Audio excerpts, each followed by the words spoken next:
क्या हाल चाल है मेरे प्यारे बच्चों। सभी को गुड मॉर्निंग, गुड आफ्टरनून और गुड इवनिंग। आज की हमारी ये जो क्लास है आपके लिए काफी इंपॉर्टेंट रहने वाली है और बेसिकली ये कोई क्लास नहीं है, ये कुछ यूजफुल इंफॉर्मेशन है आपके लिए ताकि आप अच्छे मार्क्स स्कोर कर सको आपके सीए फाउंडेशन के लॉ के पेपर में। ठीक है, तो प्लीज अपना दिल थाम कर बैठना और चीजों को अच्छे से सुनते हुए चलना।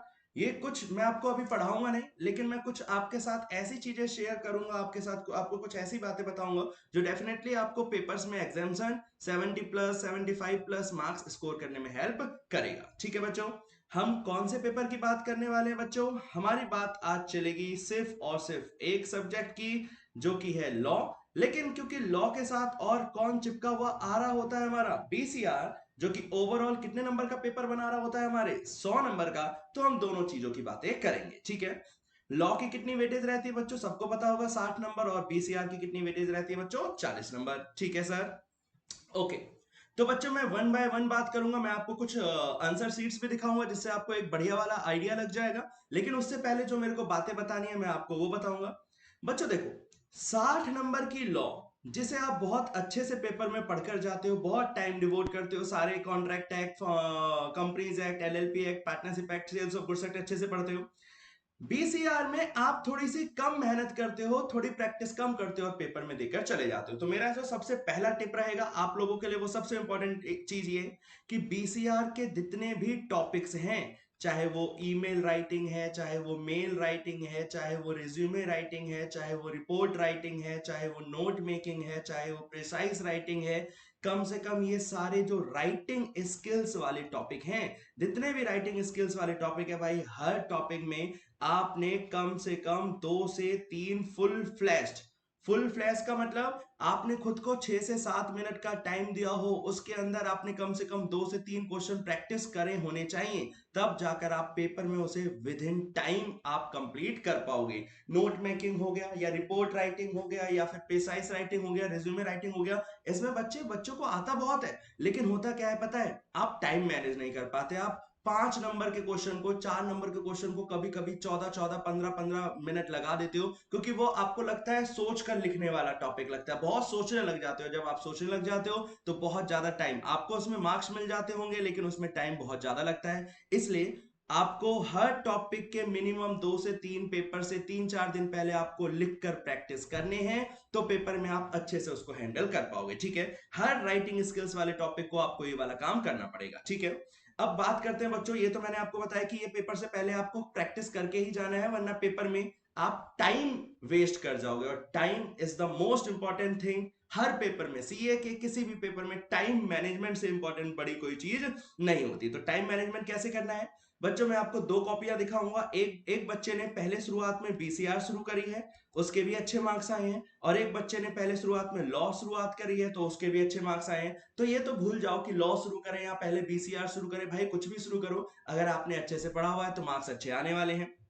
बस आपको ये ध्यान रखना है कंपैरेटिवली, क्योंकि लॉ आपने अच्छे से पढ़ा हुआ है, तो आप अगर इसे पहले अटेम्प्ट करोगे तो आपको शुरुआत का जो प्रेशर वाला मोड होता है, जो शुरुआत में आपको थोड़ा सा ऐसा लग रहा होता है कि भाई कैसे होगा कैसे होगा, वो होता है ना पेपर वाली टेंशन। तो क्योंकि आपने लॉ ऑलरेडी पढ़ रखा है, तो पढ़े हुए जब आपके सामने क्वेश्चंस आएंगे ना, तो आप उसको जब लिख रहे होगे, धीरे धीरे आप सेटल डाउन हो जाओगे, तो आपको अच्छा फील होगा। और लॉ क्योंकि आपने ऑलरेडी पढ़ रखी है, आपने आंसर लिख दिया होगा, जब आप ऐसे अच्छा फील करोगे तो जो आपकी बीसीआर है वो भी आप अच्छे से राइटिंग स्किल्स आपके दिखा पाओगे। लेकिन अगर शुरुआत में आपने बीसीआर में राइटिंग स्किल्स में ज्यादा समय लगा दिया, तो बाद में होगा क्या भाई, लॉ को भी आप अपनी बलि चढ़ा दोगे। तो बीसीआर को आपको अच्छे से सोच समझ कर अटेम्प्ट करना है। मैं आपको गाइड करूंगा, आप पहले लॉ का पोर्शन अटेम्प्ट करना, देन आप कौन सा अटेम्प्ट कर सकते हो बीसीआर का। लेकिन ये कोई हार्ड एंड फास्ट रूल नहीं है। आपको लॉ के पेपर को, क्योंकि 60 नंबर का है, अराउंड 1 घंटा 45 मिनट का टाइम देना है, और बीसीआर को लगभग लगभग 1 घंटे का टाइम देना है। आपका टोटल पेपर 2 घंटे 45 मिनट में हो जाना चाहिए। और जो 15 मिनट और बचते हैं, फिर उसमें आपको अगर लगता है बीसीआर में और नंबर स्कोर किए जा सकते तो बीसीआर का अटेम्प्ट करना, लॉ में और अटेम्प्ट किए जा सकते हैं तो लॉ का अटेम्प्ट करने। आपको ओवरऑल पेपर को 2 घंटे 45 मिनट में कंप्लीट करने की एक तरीके से आपको स्ट्रेटेजी बनानी पड़ेगी। और ये स्ट्रेटेजी जब भी बन सकती है जब आप, अब ध्यान से सुनना, कम से कम रियल टाइम में, रियल टाइम का मतलब क्या हुआ बच्चे, रियल टाइम का मतलब हुआ आप कसम खाकर एक क्वेश्चन पेपर उठाना, किसी भी अटेम्प्ट का क्वेश्चन पेपर उठाना, 3 घंटे एकदम रूम में अपने घर पे या जहां पे भी आप बैठे हुए हो वहां पे 3 घंटे आराम से बैठना और देखना 3 घंटे में आपने कितना अटेम्प्ट करा। आपको ये वाली प्रैक्टिस करनी ही पड़ेगी, वरना मैं सच कह रहा हूं पेपर में आपको आता हुआ आप अटेम्प्ट नहीं कर पाओगे। तो कम से कम आपको 2 से 3 क्वेश्चन पेपर्स का अटेम्प्ट 3 आवर्स का एकदम फुल फ्लैश तरीके से प्रैक्टिस करनी पड़ेगी, वरना पेपर में हो जाएगी दिक्कतें। ठीक है बच्चों, हाँ। और ये आप कहीं और से नहीं करना, इंस्टीट्यूट से क्वेश्चन पेपर उठाना, डाउनलोड करना, प्रिंट निकालना और 3 घंटे के लिए लेकर उसको बैठ जाना। अगर आप बच्चे, सच कह रहा हूं, अगर आप नहीं बैठे तो आपको बहुत दिक्कतें फेस करनी पड़ सकती हैं। ठीक है, तो टाइम मैनेजमेंट आप इस तरीके से कर सकते हैं। इसके अलावा बच्चों मेरे को और क्या आपको बताना है, देखो बच्चों, जो लॉ का पोर्शन है ना, वहां पे 2 तरीके के क्वेश्चन आते हैं। कौन कौन से बच्चों क्वेश्चन आते हैं, डायरेक्ट क्वेश्चन भी आते हैं और केस स्टडीज भी आती हैं। तो बच्चों आप पे डिपेंड करता है कि आप डायरेक्ट क्वेश्चंस अटेम्प्ट करोगे या केस स्टडीज ज्यादा अच्छे से अटेम्प्ट करो। देखो डायरेक्ट क्वेश्चन तो सीधा सीधा बोल देगा, डिफाइन करो कॉन्ट्रैक्ट, बताओ उसके एसेंशियल एलिमेंट, डिफाइन करो कंसीडरेशन, बताओ उसमें क्या क्या लीगल रूल्स होते हैं। तो डायरेक्ट क्वेश्चन के अंदर ना आपको आता होगा तो बहुत अच्छे से लिख पाओगे, नहीं आता होगा तो पूरा का पूरा आपको छोड़ना पड़ेगा। केस स्टडी के अंदर वो आपको पूरे फैक्ट्स बता देता है, सब कुछ बता देता है, तो इस तरीके से आपको अटेम्प्ट करना पड़ेगा कि आपका टाइम कम लगे। केस स्टडी में बच्चे होता क्या है पता है, आपको केस स्टडी को पढ़ने में ही 2 से 3 मिनट का टाइम चला जाता है और पेपर में 2 से 3 मिनट का टाइम बहुत क्रूशियल होता है। तो ध्यान रखना, कभी भी केस स्टडीज के क्वेश्चन को, डायरेक्ट क्वेश्चन तो सीधा सीधा आपको आता है तो आप अटेम्प्ट कर दोगे, नो डाउट, ठीक है। लेकिन केस स्टडीज में आपको हमेशा एक स्ट्रेटेजी रखनी चाहिए, क्वेश्चंस की लास्ट लाइन पहले पढ़नी चाहिए कि लास्ट में वो किस बारे में पूछना चाहता है। फिर आपके माइंड में एक थोड़ा सा मेकअप क्रिएट हो जाएगा कि अच्छा ये कुछ ऐसी बातें बोलना चाहता है, फिर ऊपर का क्वेश्चन फटाफट आपको फटाफट तेजी से पढ़ना चाहिए। ठीक है, तो आपको ये ध्यान रखना है डायरेक्ट क्वेश्चंस को कैसे अटेम्प्ट करना है, भाई सीधा सीधा लिखना शुरू कर देना है, ना इधर देखना है ना उधर देखना है, दर दर दर लिखना शुरू कर देना है। केस स्टडी के केस में आपको क्वेश्चन को अच्छे से एनालाइज करना है, भाई उसने पूछा क्या है। बच्चे बहुत बार ये बच्चों के साथ प्रॉब्लम होती है, उसे यही नहीं समझ में आता ये कहना क्या चाहता है, ये पूछ क्या रहा है, पूछता कुछ और है, आप लिख कर कुछ और आ जाते हो। तो प्लीज क्वेश्चंस को अच्छे से एनालाइज करके ही आपको फिर आंसर फ्रेमिंग करना शुरू करना है। ठीक है बच्चों, डायरेक्ट क्वेश्चन का एज सच कोई वो फॉर्मेट नहीं होता, सीधा आपके सामने क्वेश्चन आया है, आपको आंसर लिखना है। अगर आपको सेक्शन आता है तो आप सेक्शन ना, सबसे बढ़िया सेक्शन को जब आपने लिखा, जैसे ये आपकी फ्रेश सीट है, मैं इसे फ्रेश सीट मानता हूं, ये आपकी फ्रेश सीट है, ठीक है बच्चों, हाँ। अब इस फ्रेश सीट में आप क्या करना, यहां पे लिखना आंसर 2 का ए पार्ट है, फॉर एग्जांपल आपने ऐसे हेडिंग डाल दी, हाँ, हर आंसर नए पेज में शुरू करना।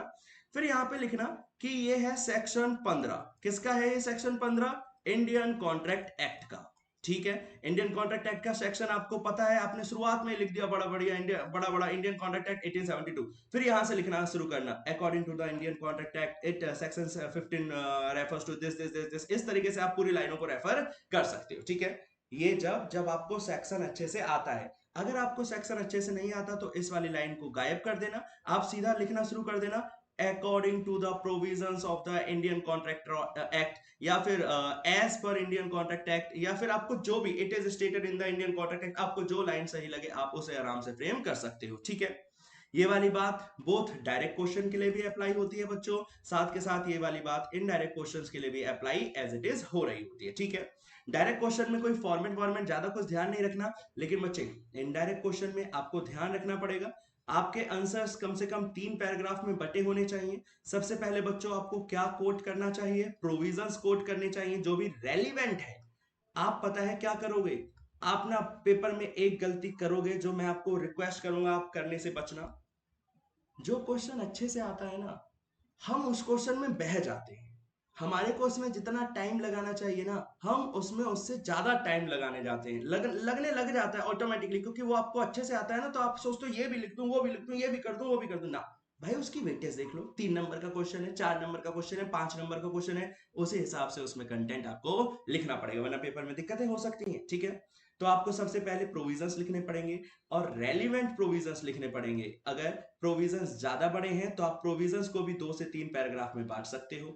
देन आपको बच्चों क्या करना है, केस को एनालाइज करना है। तो आप इसे कैसे लिखोगे, हेडिंग क्या डालोगे, facts of the case, facts of the case, एक अच्छी सी हेडिंग डालो, फिर लिखो। फिर क्या करना है, जो भी आपका क्वेश्चन आया हुआ है, जितना भी बड़ा क्वेश्चन है, उसकी कुछ इंपॉर्टेंट इंपॉर्टेंट बातों को अपनी वर्ड्स में कन्वर्ट कर देना है। आप करते हो ना बच्चे एक्टिव को पैसिव वॉइस में, वही कन्वर्ट करके यहाँ पे लिख देना है। सारा इज एम आर वाली फैमिली वाले वर्ड हटा देना, जो वहां का मेन बात है कि क्या हो रहा था, कैसे हो रहा था, उनको क्रक्स कर देना है। अगर यहाँ पे 10 लाइन थी तो यहाँ पे आपको उसे 3 से 4 लाइनों में बनाकर लिखना है, उसको थोड़ा सा एनालाइज करते हुए लिखना है। जब आप फैक्ट्स ऑफ द केस लिख रहे होगे तो आप खुद को एज अ जज मानना, आप खुद को एज अ जज की तरह ट्रीट करना, आप उस बात को एनालाइज करने की कोशिश करना, ठीक है। हाँ, मतलब फैक्ट ऑफ द केस के अंदर ही आपका छोटा सा क्या जा रहा होगा, एनालिसिस। एंड देन फाइनली आपको एक लास्ट पैराग्राफ, कंक्लूडिंग पैराग्राफ, जिसे आप किस नाम से लिखोगे, कंक्लूजन के नाम से लिखोगे, आपको कंक्लूजन ड्रॉ करने पड़ेंगे। डन। तो प्रोविजंस का एक कॉलम पैराग्राफ जाएगा, जरूरी नहीं है एक ही पैराग्राफ है, आप 2 पैराग्राफ भी बना सकते हो। फैक्ट्स ऑफ द केस का जाएगा, फैक्ट्स ऑफ द केस के अंदर आपको एनालाइज भी करना चाहिए, बहुत अच्छी बात रहती है, बहुत अच्छा इंपैक्ट पड़ता है। देन फाइनली आपको लास्ट पैराग्राफ बनाना पड़ेगा कंक्लूजन। कंक्लूजन आमतौर पे 2 से 3 लाइनों का रखना, इससे ज्यादा रखने की जरूरत नहीं है। कंक्लूजन को क्या शुरुआत में लिखना चाहिए, तो ना बच्चों, स्टेप मार्किंग भी कोई चीज होती है। आप प्रोविजन लिखो, ये सही होगा, यहाँ पे मार्क्स मिल गए, अभी मैं दिखाऊंगा मार्क्स कैसे मिलते हैं। फैक्ट्स ऑफ द केस में लिखो, ये सही है, यहाँ पे मार्क्स मिल गए, कंक्लूजन सही है, यहाँ पे मार्क्स मिल जाएंगे। इस तरीके से आपको मार्क्स मिलते हुए चले जाएंगे, ठीक है। और सेक्शंस अच्छे से अगर आपको पता ही है तो मैंने आपको बता ही दिया, सेक्शन को कुछ इस तरीके से आप कोट कर सकते हैं। इसके अलावा बच्चे वर्ड लिमिट का ध्यान रखना है, आपको बह नहीं जाना है। मैं फिर कह रहा हूं, जो क्वेश्चन आता है ऐसा नहीं कि उसी में लगे रह गए और जो थोड़ा सा कम आता है उसे एकदम ही इग्नोर कर दिया ना। हर किसी को इक्वल इंपॉर्टेंस देना, बस ये है, जो अच्छे से आता है उसे अच्छे से प्रेजेंट करना, जितनी बातें पता है आप लिख देना, लेकिन 3 नंबर के क्वेश्चन में 6 नंबर का मत लिखे आना, ठीक है।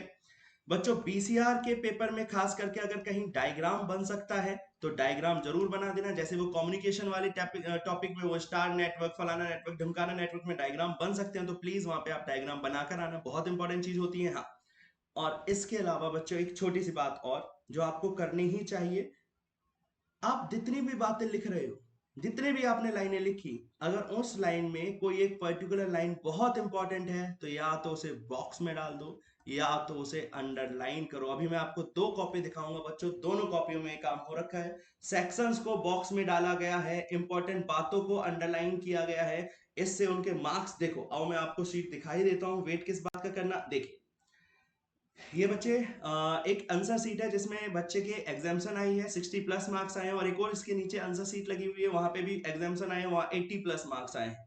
देखो, सेक्शन ए लॉ का होता है, बिजनेस लॉ का होता है। सॉल्यूशन सबसे पहले ऊपर लिखा, बच्चे को प्रोविजन आता था, बच्चे ने प्रोविजन लिखा।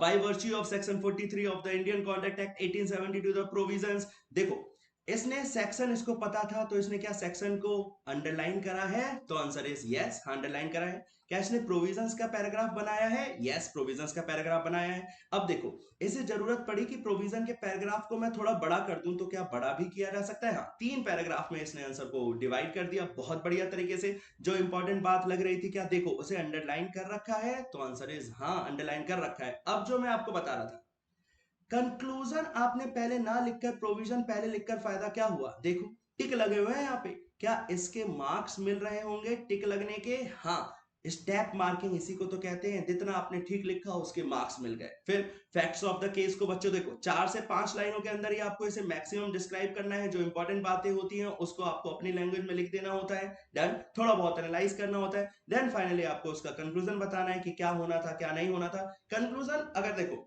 एनालिसिस अगर आपने फैक्ट्स ऑफ द केस वाले पैराग्राफ में कर दिया तो कंक्लूजन छोटा कर देना, ठीक है।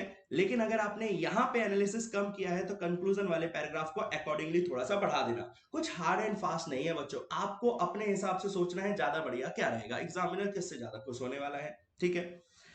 इसके अलावा कहीं कुछ, जैसे इस पर्टिकुलर क्वेश्चन में तो कुछ न्यूमेरिकल कैलकुलेशंस थी, तो न्यूमेरिकल कैलकुलेशंस को आपको अच्छे से प्रेजेंट करना चाहिए। इसने जो आंसर निकाला देखो उसको बॉक्स में भी डाला है। क्या ये सारी चीजें बच्चे ओवरऑल मैटर करती हैं, तो आंसर इज हाँ बच्चों, ये सारी चीजें मैटर करती हैं। देखो, इसकी एक छोटी सी बात जो आपको पेपर में नहीं करनी, उसी पेज में दूसरा आंसर भी शुरू कर दिया। आप कर सकते हो, लेकिन ये प्रेफरेबल रहता है कि आप नए पेज पे शुरू करो। क्यों प्रेफरेबल रहता है, क्योंकि बच्चे हो सकता है इसके अंदर आपने कुछ 2-4 बातें ना लिखी हो, जब आप पेपर कर रहे थे तो पेपर करते वक्त कई बार पिछला कुछ माइंड में बैकअप में चल रहा होता है, वो याद हो गया, आ गया, तो भाई उसको कहाँ लिखोगे। कहीं लिखने की जगह ही नहीं छोड़ी, इसलिए आप बीच में जगह छोड़ दिया करो, कोई दिक्कत वाली बात नहीं है। आपको बिल्कुल भी जगह छोड़ने से पहले क्या खुद को टेंशन में लेकर आना है? तो आंसर इज नो।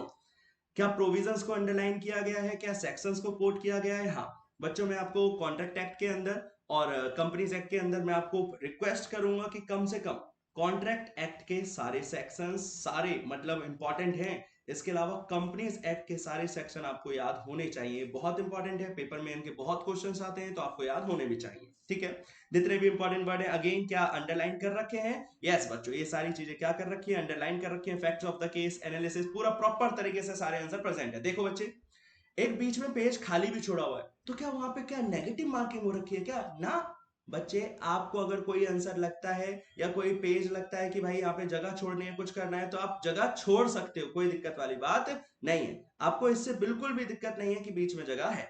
नए पेज नए आंसर को कोशिश करना हमेशा नए पेज से शुरुआत करने की। ठीक है, हर जगह आप देखोगे तो हर जगह इस बच्चे ने अच्छे से अंडरलाइन मंडरलाइन सारी चीजें कर रखी हैं, जहां जरूरत पड़ी है वहां पे जगह भी छोड़ रखी है। हर क्वेश्चन हर आंसर को अटेम्प्ट करने के बाद एक अच्छी चीज तो ये रहती है कि जहां आपका क्वेश्चन खत्म हुआ, आंसर खत्म हुआ, उसके बाद 3 से 4 लाइनें छोड़ दिया करो। क्यों छोड़ दिया करो? ताकि बाद में अगर आपको कुछ याद आए तो आप वहां पे उन चीजों को कवर कर सको। बस इतनी सी बात आपको ध्यान रखनी है। इसके अलावा बच्चों मैं आपको कुछ और भी दिखाऊंगा।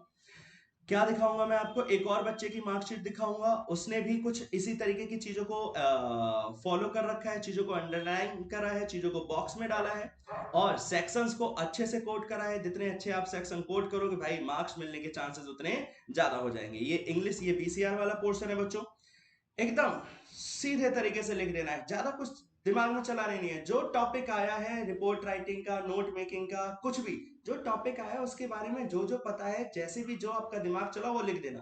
सोचने का काम घर पे कर लेना, घर से प्रैक्टिस करके जाना। पेपर में सोचने ज्यादा बैठ गए, आपका पेपर छूट जाएगा, और पेपर छूटने का मतलब कहीं ना कहीं आप एग्जाम्शन से दूर रह जाओगे। ठीक है, हाँ चलिए मैं आपको एक और सीट दिखाता हूँ। नीचे की तरफ एक और जाएंगे तो हम ये देखो, ये एक और बच्चे की सीट है बच्चे, इसके मार्क्स कितने हैं जरा देखिए एक बार।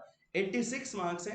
और क्या कर रखा है बच्चों? बहुत सरल, कुछ नहीं, इस बच्चे ने पहले बीसीआर अटेम्प्ट करा था, आराम से इसने सेक्शन बी लिखा है, बीसीआर का होता है, आंसर क्वेश्चन का नाम लिखा। देखो शुरुआत की 4-5 लाइनें तो इसी चीज में चली गई हैं। तो इससे और चीजों से ना आप ये मत सोचना कि जगह छोड़ना जरूरी है नहीं है, इसने ऐसा सोचा तो सोचने दो, आपको एक लाइन में लिखना है तो लिख सकते हो, इससे कोई मतलब नहीं है। आपको हर चीज को अच्छे से वेल ड्राफ्ट तरीके से करना है। हर जगह पे आप देख रहे हो क्या हर जगह पे मार्क्स मिले हुए हैं? हाँ, इसी को बोला जाता है बच्चे स्टेप मार्किंग। देखो क्या इंपॉर्टेंट बातों को बच्चे ने अंडरलाइन कर रखा है, तो आंसर इज हाँ, अंडरलाइन का एक अच्छा खासा इंपैक्ट पड़ता है। देखो क्या डायग्राम के यूजेस हैं? भाई आप डायग्राम प्लीज, अगर कम्युनिकेशन चैप्टर में से टॉपिक आया है तो आपको ये डायग्राम, अगर डायग्राम पॉसिबल है तो आप वहां पे डायग्राम बना देना। ठीक है, हाँ मैं आपको इस बच्चे का एक लॉ का पोर्शन भी दिखाता हूं। आपको अगर ये कॉपी चाहिए होंगी तो मैं आपके साथ शेयर कर दूंगा। देखिए क्वेश्चन नंबर 1A, प्रोविजंस लिखे, बहुत बढ़िया तरीके से सेक्शन बच्चे को आता था, सेक्शन डब्बे में लिख दिया। ठीक है, सारी बातें जो जो पता थी अब अंडर डब्बे में डालने के साथ साथ इसे कुछ इंपॉर्टेंट वर्ड लग रहे थे, इसे केस स्टडी का नाम याद था, जो इसे सेक्शन और केस स्टडी इसने बॉक्स में डाल दिया। कितनी बढ़िया बात करी है भाई, सीधा क्लिक करेगा। अगर एग्जामिनर की इस पे नजर पड़ी तो भाई वो वैसे ही फ्लैट हो गया, वैसे ही आपको अच्छे मार्क्स देने वाला है। एनालिसिस को इसने अच्छे से एनालाइज करा, देन फाइनली कंक्लूजन 2 से 3 लाइनों में लिख दिया। तो बच्चों देखो, सेक्शंस को अंडरलाइन करना है। सेक्शंस को आप देखो, यहां पे आप क्या कर सकते थे, यहां पे लिख देते section 399 of the companies act 2013। आप इस तरीके से भी शुरुआत कर सकते थे। फिर as per the above section the companies act the memorandum and articles, इस तरीके से आप लाइनों की शुरुआत भी कर सकते हो, या ऐसे भी शुरुआत कर सकते हो। आपको अगर कोई सेक्शन याद है तो आप हाईलाइट जरूर करना। हाईलाइट मतलब हाईलाइटर लेकर नहीं जाना, उसे बॉक्स में डालना, या तो अलग से लाइन बना के लिख देना, या फिर आप उसको अंडरलाइन तो कम से कम करना ही। तो बच्चों कुछ चीजें आपको मैं ये कॉपी जरूर शेयर करूंगा। आपको कुछ बातें अच्छे से ध्यान रखनी है, कुछ बातें अच्छे से ध्यान रखनी है का मतलब क्या होता है? मतलब ये होता है आपको पेपर में ना जो सेलेक्ट क्वेश्चन का सिलेक्शन होता है वो भी ध्यान रखना है, क्वेश्चन को सेलेक्ट भी ध्यान से करना। ज्यादातर क्वेश्चनों की फ्रेमिंग ऐसी होती है कि आपको एक क्वेश्चन में 3 सब पार्ट है, दूसरे क्वेश्चन में भी 3 सब पार्ट है, तो इसके भी 2 आते होंगे, इसके भी कोई से 2 आते होंगे। तो आप ना इसी में कंफ्यूज हो जाओगे, क्वेश्चन 1 को अटेम्प्ट करूं या क्वेश्चन 2 को अटेम्प्ट करूं। तो वो आपको देखना पड़ेगा, वो पहले से कुछ इसका हार्ड एंड फास्ट रूल नहीं बन सकता, आपको अच्छे से इसे एनालाइज करके जाना पड़ेगा। पेपर में स्ट्रेस कम लेना है, चीजें जितनी आती हैं। अगर मैं कहता हूं क्वेश्चन नंबर 1 के अंदर 3 सब पार्ट हैं बच्चों, ए बी और सी। आपको ए बहुत अच्छे से आता है, सी बहुत अच्छे से आता है, लेकिन बी अभी आपको अच्छे से नहीं आता। तो आप करना क्या काम करोगे, आप क्वेश्चन 1 का बी अटेम्प्ट कर देना, ए अटेम्प्ट कर देना, जितना आपका पेज भरे भरे। क्वेश्चन 1 के बी के लिए आप जगह छोड़ देना, एक पूरा पेज, डेढ़ पूरा पेज, बाद में याद आ गया तो लिख देना, वरना खाली छोड़ दो भाई, कोई दिक्कत नहीं है। आप क्वेश्चन 1 सी जितना आता था फिर उसे फिर से अटेम्प्ट कर दो। आप बीच में अगर जगह खाली छोड़ते हुए जाओगे तो कोई दिक्कत वाली बात है? कोई भी दिक्कत वाली बात नहीं है, ध्यान रखना है। हाँ, लेकिन बच्चों ये ध्यान रखना कि क्वेश्चन नंबर 1 का ए बी सी 3 पार्ट थे तो तीनों एक साथ हो। अगर मैं कहता हूँ क्वेश्चन 2 के भी 3 पार्ट थे ए बी सी, तो बीच में क्वेश्चन का 2 ए मत डाल देना कहीं, और बीच में यहाँ पे क्वेश्चन 2 सी मत डाल देना। एक क्वेश्चन के सारे सब पार्ट्स लाइन टू लाइन होने चाहिए, एक के बाद एक के बाद। जरूरी नहीं है कि पहले ए हो फिर बी हो फिर सी ही हो। क्वेश्चन 1 का पहले क्वेश्चन 1 का सी भी हो सकता है, क्वेश्चन 1 का बी भी हो सकता है, क्वेश्चन 1 का ए भी हो सकता है। आप कैसे भी अटेम्प्ट करना, लेकिन एक क्वेश्चन के सारे सब पार्ट एक साथ होने चाहिए। डन? हाँ, तो आप कुछ देखो बच्चे, ये सारी बातें ना जब भी काम आएंगे जब आपने अच्छे से पूरा कम से कम मिनिमम 3 बार पढ़ा है, लॉ को कम से कम 3 बार आंखों के सामने से निकाला है, बीसीआर की आपने लिखकर हाथों से प्रैक्टिस करी है, और लॉ में भी अगर आपको राइटिंग में दिक्कत है तो आपने लिखकर प्रैक्टिस करी हो। सेक्शंस को कोट करना है, अंडरलाइन करना है, टाइम मैनेजमेंट अच्छे से करना है, बह नहीं जाना, जो अच्छे से आता है ऐसा नहीं कि उसी में सारा टाइम लगा दिया किसी और में, फिर तो दिक्कत वाली बात है। बच्चों बीसीआर शुरुआत में बच्चे शुरू करते हैं ना तो फीडबैक आता है 1.5 घंटे तो हम बीसीआर में ही लगे रह गए, 2 घंटे निकल गए तो लॉ के लिए टाइम नहीं बचा ना। बच्चे ये गलती नहीं करनी, लिमिटेड वर्ड्स में लिमिटेड टाइम में आपको घड़ी लेकर जानी है, बिना घड़ी के मत चले जाना, टाइम मैनेजमेंट बहुत जरूरी है, ठीक है।